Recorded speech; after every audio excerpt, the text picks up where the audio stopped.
Imagine this. You're a regular person, living a normal life. Then one day, someone plants an idea in your mind. At first, it seems harmless, just a small favor. But before you know it, you're part of something dangerous, maybe even illegal. And the worst part? You never saw it coming. The power of suggestion. History is filled with criminals who never got their hands dirty. Instead, they used words, psychological tricks, to get others to do their bidding. And their victims, ordinary people just like you. So how does this work? How do criminals manipulate people into committing crimes on their behalf?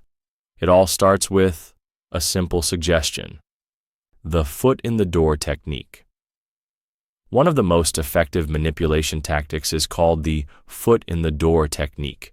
It's simple but deadly.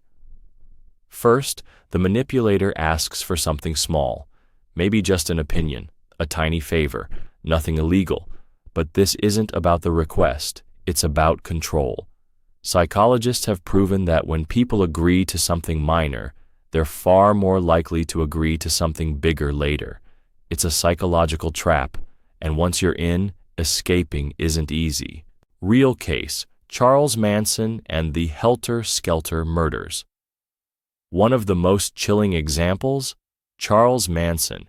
He never personally committed the brutal murders that shook America, but his followers did. Why? Because he slowly conditioned them, step by step, into believing they were part of something bigger, something necessary. He didn't demand violence immediately. First, it was small things, loyalty tests, isolation from friends and family. Once they were in too deep, he turned them into killers, the escalation trap.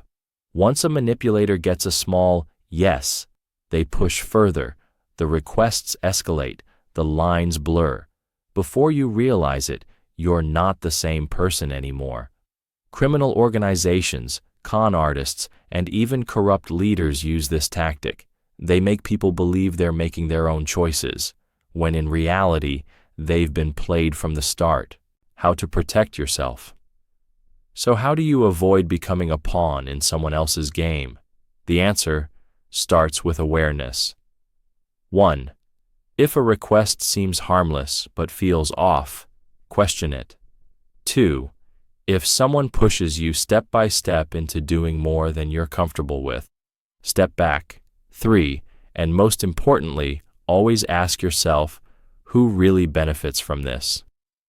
Manipulators don't need weapons. Their weapon is control. And their greatest trick? Making you believe it was your idea all along. The question is, would you see it coming?